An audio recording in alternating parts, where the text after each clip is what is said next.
What's going on, guys? This is TM25MD, and I'm here for another, I guess, S-Rank Live.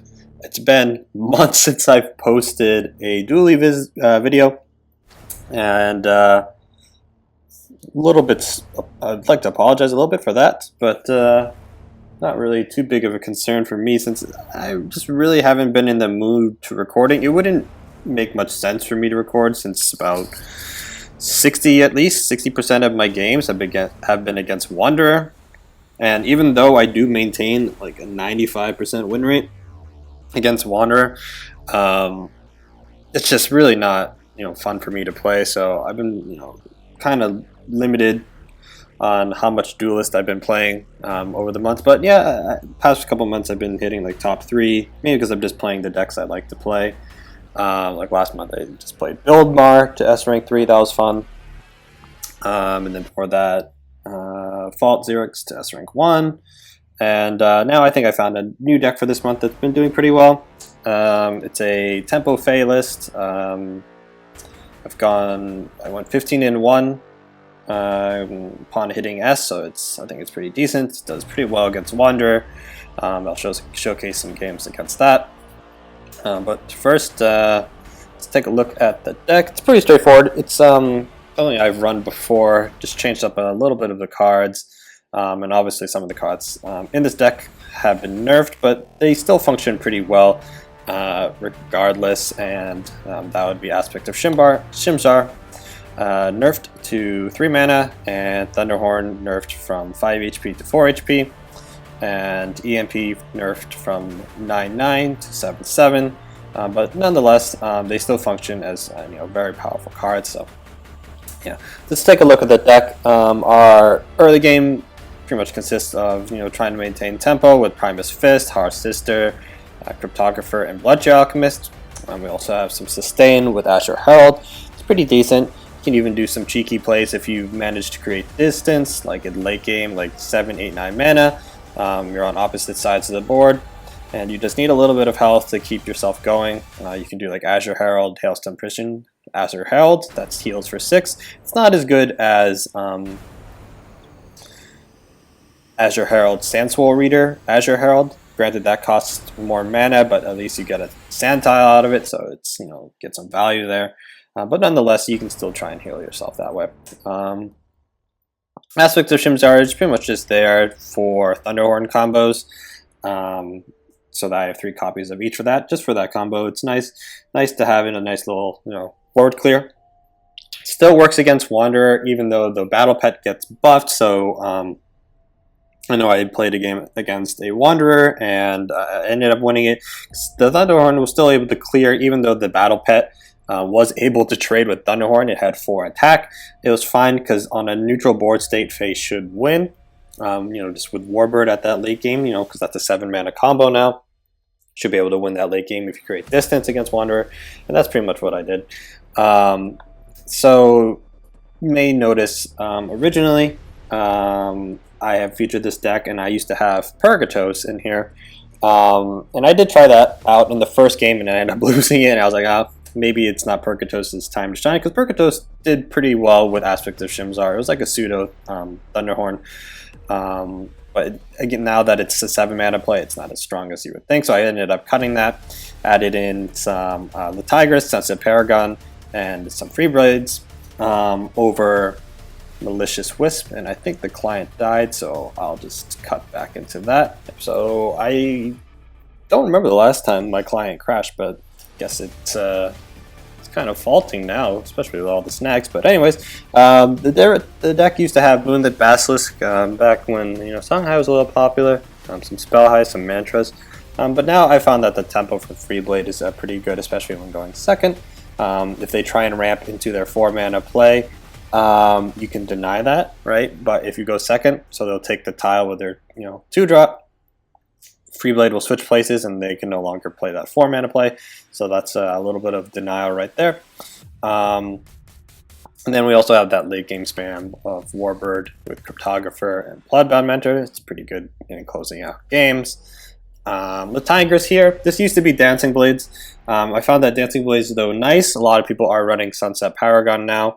to counter Wanderer, and rightfully so. So they can do the same thing with Dancing Blades. They can just Sunset Paragon and then punch it, and Tempo's back in your favor again.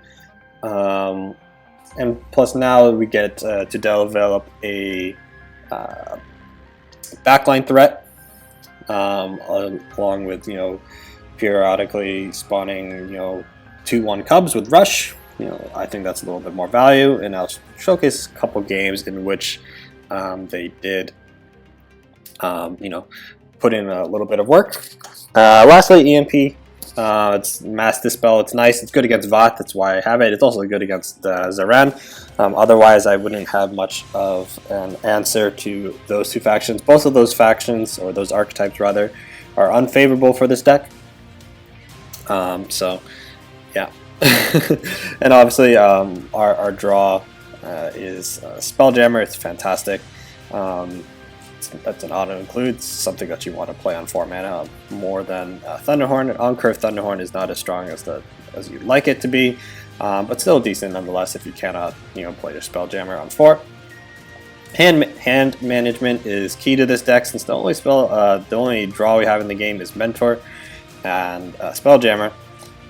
So you got to really manage your hand well, especially with very cheap cards like Bloodtear Alchemist and Hailstone Prison and Hearth Sister. Using those like Hearth Sister, Bloodtear Alchemist, or Hearth Sister, Hailstone Prison, or whatever, you can really blow through your hand. So you got to be careful on that. But if you can do that well, this deck will really shine for you. I think this is one of the best decks Vanar has, not just because I've gone 15-1 with it, but I think it rivals the power of Wall Vanar. Pretty close. Just has a lot of tempo options to keep board state in your favor, or at least even. So that's not what I want to look. Let's just go through some of my games, see how we did. I think this was against a control Burnhorn, which had Natural Selection, Plasma Storm, and Rebuke, and I was running Purgatos, and I just got blown out by Plasma Storm. So, as I said, Control Magmar Shell can usually just beat you. So you gotta be careful. Wanderer is favorable. As for aggro, I'll start with that. I think Frost Arrow is playing aggro Riva. I'll show you the matchup there. So, okay. Sunset Paragon is worth keeping if it's I don't know what he was playing at the time, but it's worth keeping if it was a Wanderer list, but it's still too early. Songhai doesn't have any means to ramp out Wanderer, and it's actually a Scroll Bandit. So I really don't want to lose my Hailstone Prisons and whatnot. So I mean, if you can take an aspect of Shimzar, that's cool as well. But I really kind of want to ramp it to the Tigris, mainly because it would just do tremendous amounts of work against like a aggro or even Arcanist Riva. Just because he's playing Scroll Bandit doesn't mean it's an aggro Riva, or excuse me, an Arcanist Riva, or an aggro. Could be either or. But yeah, I still think I can play that relatively safe.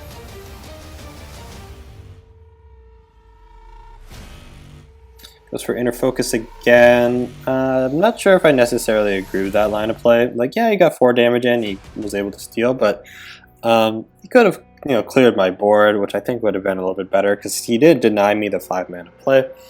So yeah, I think that was a mistake on his end. So he could have gotten either Hailstone Prison or Aspect of Shimzar. Aspect of Shimzar is less valuable to him than a Hailstone Prison, so I hope he didn't get Hailstone. Hope he just got the reason why I played those two as opposed to just the Tigris, because I couldn't clear both, so there's no point in playing the Tigris, especially since he just stole 2 spells from me. He can just bounce back into my hand. So I play my Freeblade, and he has Bakazori, which is interesting to run in Aggro Riva. Maybe he runs both Bigazori and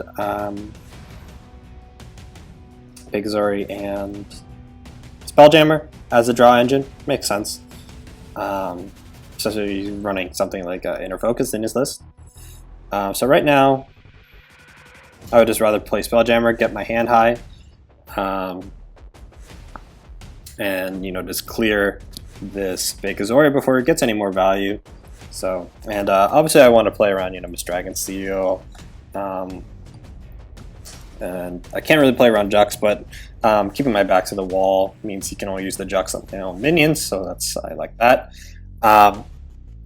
Again, I didn't really want to play the Tigress because there's the Hailstone Prison. He backstabbed me twice. There's a 50% chance of getting it. Or actually, no, it's more than that. He should have gotten it if he backstabbed me twice. So there's Lantern Fox. That's cool. And he Hailstone Prisoned my Spelljammer. That's fine. I don't mind that too much. He's at 5 cards. I can't really stop him from getting more Phoenix Fires, so might as well just clear this. Might as well just clear this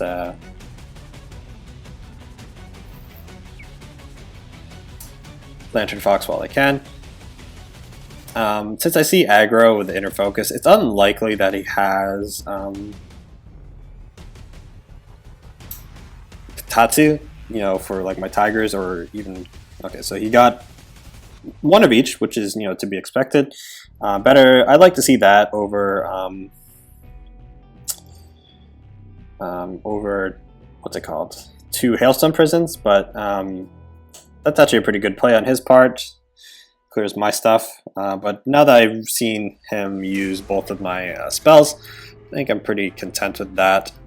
I didn't see a need to clear the Battle Panda right away. I'd rather get rid of the Scroll Bandit, because the Battle Panda is just gonna die regardless anyway. So now I'll just play Primus Fist and just deal 5 damage to him. Because right now it's pretty much a race. It's a race right now. So now I would like to be looking for something like, since he is aggro, I would like to be looking for something like my what's it called?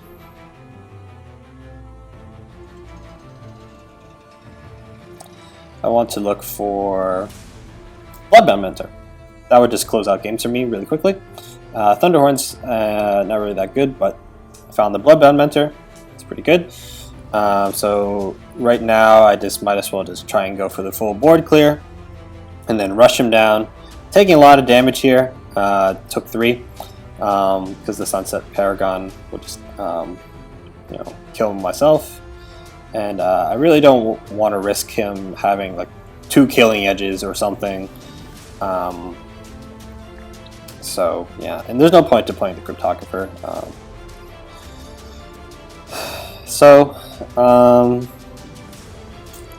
Yeah, I died to, actually I don't die to double Phoenix Fire, so that's why I went with that line of play. But I do die to like Heartseeker, Inner Focus Killing Edge plus Phoenix Fire, which is not entirely unheard of. But we do have lethal on board, but yeah, I did the question mark face because he didn't remove my Tigress. He just decided to go face, which is not really the best line to play here.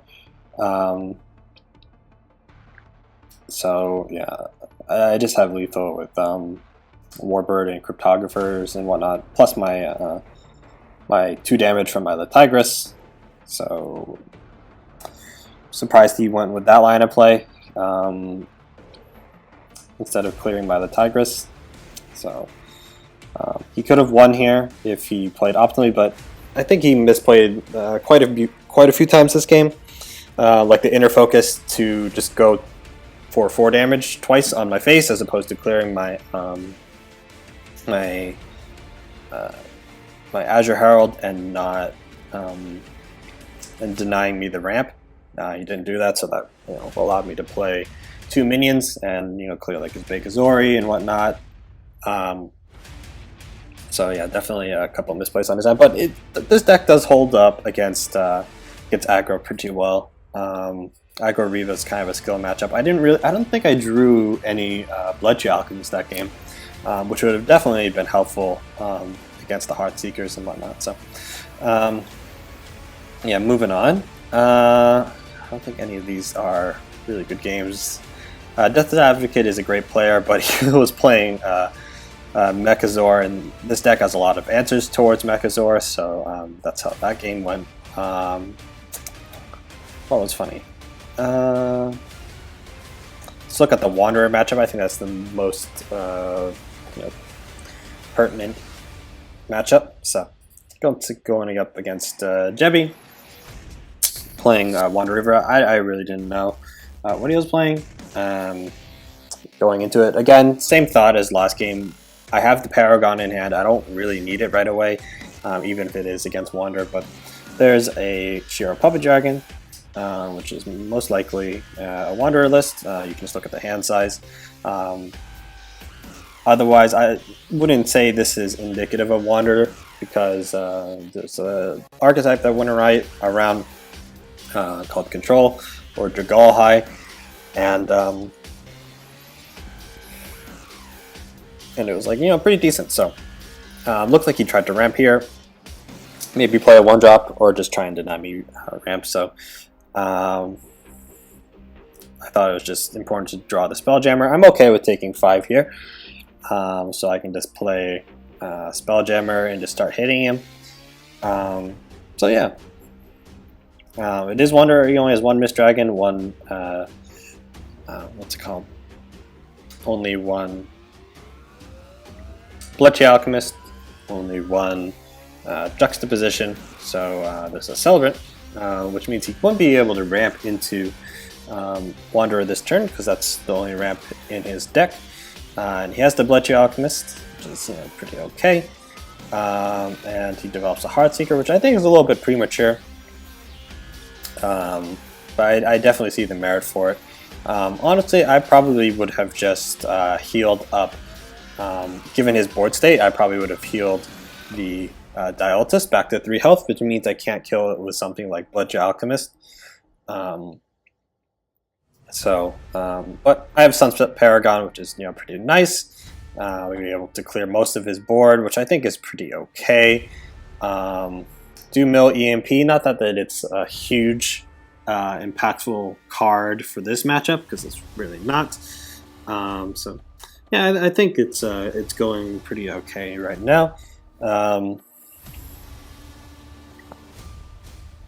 So I mean, obviously the game plan for Wanderer is just to stack as many minions as you can, and then drop Wanderer and try and win off value. So he's definitely pressuring me a lot, put me down to 10, which is pretty decent on his end. I don't see myself playing the Primus Fists immediately, so just gonna Hailstone Prison this Shiro Puppy Dragon. I really don't want to eat another 5 damage from it, because if I do, I'd probably just lose to something like Phoenix Fire. So definitely don't want to do that. And I play Bloodchi Alchemist, and that's really pretty much all I can do. There's no point in playing like the Bloodbound Mentor naked now, because he could definitely kill it with like something like just like Dancing Blades, and then hit with the Azure Herald.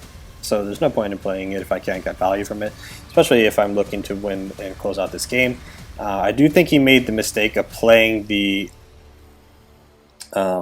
Wanderer this turn with just only 1 minion on board. Technically 2, but the Tombstone is so far away, I don't think it would be too impactful.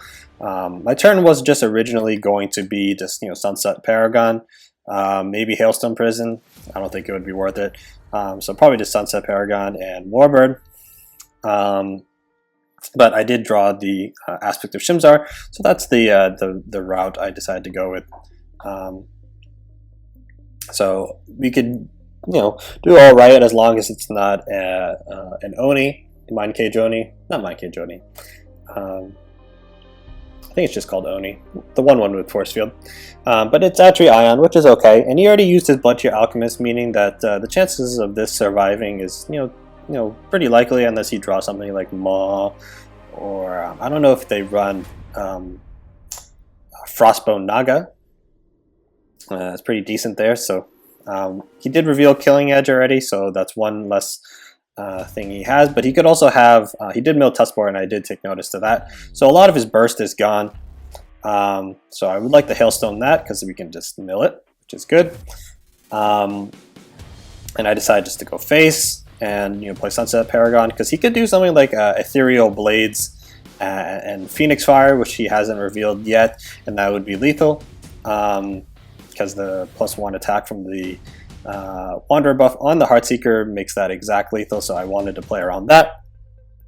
So you're just trying to get rid of as many bodies, and we should win with just Warbird. And he has Battle Pendo and Assassination Protocol. That won't clear my board, but he also has Death Strike Seal. I'm not, too upset about that. I do think it's a misplay on positioning. He probably should have just moved up 2 with his general, or with the Battle Pendo to stay in my face. But I don't know why he put it there. I think that's a little bit of a misplay. And again, same reasoning. Force him to have that Mist Dragon Seal. And I do want to heal up just in case he has something like Mist Dragon Seal plus, I don't know, Ethereal Blades. Would that kill me? Be 5, 6, yeah, that would be 7 damage. So I did want to heal up. Mist Dragon Ethereal Blades would have been 7 damage, and I would have died because of the 1 damage. Yeah, there's the Mist Dragon Seal. I can't be too upset about him drawing all these because we did have a Spelljammer up for quite a bit of time. And he plays Calligrapher, interestingly enough, to refill his hand. He will mill 1, but he does have the Heartseeker that I pressed on back. And we do just have lethal with Bloodbound Mentor. And I think it's important to know I didn't play both Mentors the turn before, because just in case he did have that Mist Dragon Seal, I didn't want to lose both of them. And plus I can do more damage over the course of 2 turns with the 2 Mentors and the Cryptographer, as opposed to just having it all in one sitting. So we just have lethal here with Bloodbound Mentor, Bloodbound Spell, Cryptographer, and rinse and repeat. And that's the matchup. It was a lot closer than I would have liked it to be honest.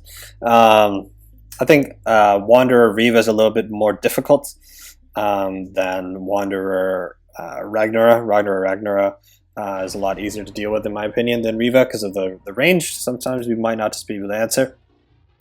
But nonetheless, I think we're doing pretty okay. So let's look for one more that was decent. I think this was Trial Mave.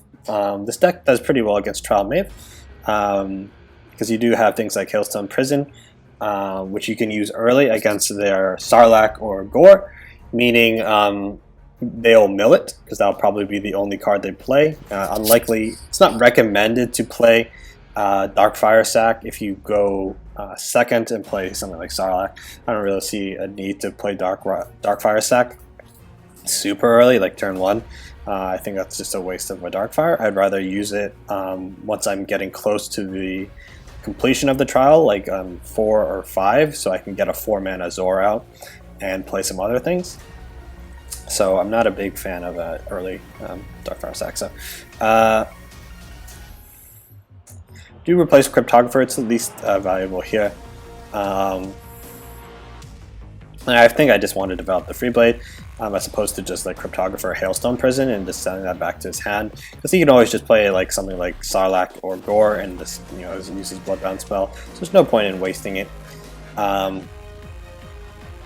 So yeah, he does play Sarlacc, and this is the beauty of the Freeblade. This is why I wanted to showcase this game, because it was able to deny him, Sarlacc into Bloodbound spell and develop a 4/4, so that worked out pretty well.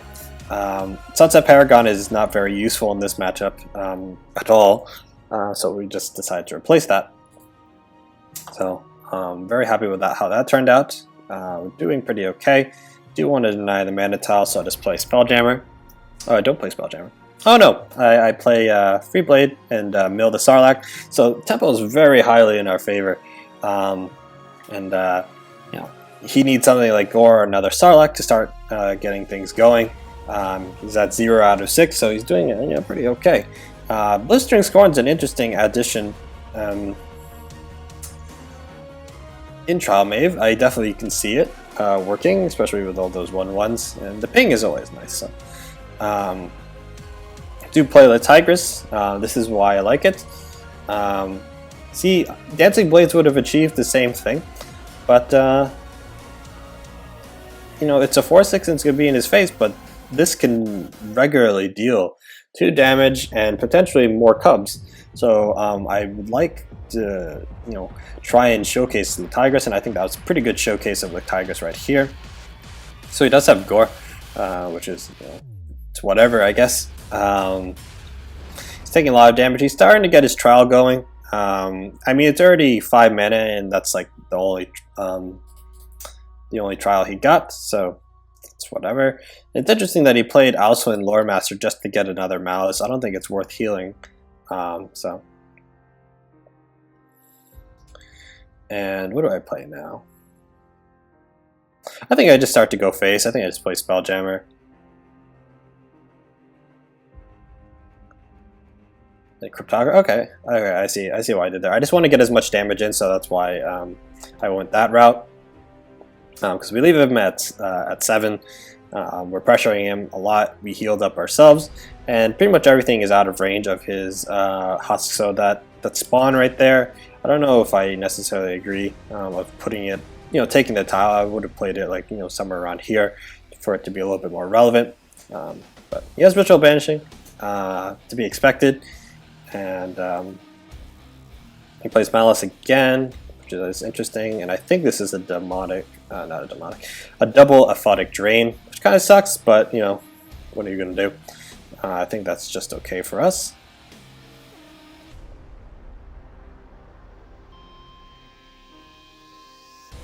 Yeah, it's double Aphotic Drain, which is pretty good, I guess, for him. And I think I did pull Aspect of Shimzar. I don't know, I didn't even pull Aspect of Shimzar because he has a Battle Pet right there. So that's the one way to abuse Gore, by playing Thunderhorn. So we're able to do 4 damage to him there. Did I play anything else? I don't think so. So he actually has his 3rd Aphotic Drain, which is kind of annoying, considering he didn't have any draw whatsoever. But you know, what are you going to do? So he essentially healed for 15 there. And I think his mistake was playing Zor. And taking another 4 damage there, but I like that positioning from my Thunderhorn there, meaning that because he had something right here, meaning he can't move 2 back. This would have to move like forward or whatever, and he can only move 1 forward. So the positioning there was pretty good, but yeah, we just have an easy lethal here. Despite all those Aphotic Drains, we had enough, you know, power just to go steamroll and keep the pressure up. And yeah, that's pretty much game. The Tigress, what did we showcase in this game? Free Blade and the Tigress, which I think was pretty good. Tigress got a lot of value. We were able to do 4 damage to his face, I think, and force some removal. The game would have been over a lot earlier if he only had, let's say, like 2 Aphotic Drains as opposed to 3. But yeah, like he wouldn't have been able to develop the husks if he only had those 2 Aphotic Drains as opposed to 3. But yeah, yeah, maybe I'll try and get out some more Duelyst videos now. I'll be going back to university soon, so that'll be fun. And hope you guys enjoyed. Try this deck out. It does pretty well. I showed you 3 of the most common archetypes. I didn't face any Zoran, so I can't really testify how efficient this deck is. But if you did play Zoran, it would be very tricky. You would need to save your cryptographers or mentors for for her artifacts, and EMP obviously search for that. In the late game, try and dispel Zoran if she happens to get big, and keeping your distance against her is key as well, and utilizing Heart Sisters for killing things like Sunforge Lancer early. So those are the things to be looking on the lookout for against Zoran. But again, it's not a real favorable matchup in my opinion against Zoran, who's pretty popular right now. Actually, I might have played one Zoran, but I don't remember who it was. So yeah, I hope you guys enjoyed. Maybe we'll see more Duelyst videos. So yeah, hope you guys enjoyed. See you guys later. Bye.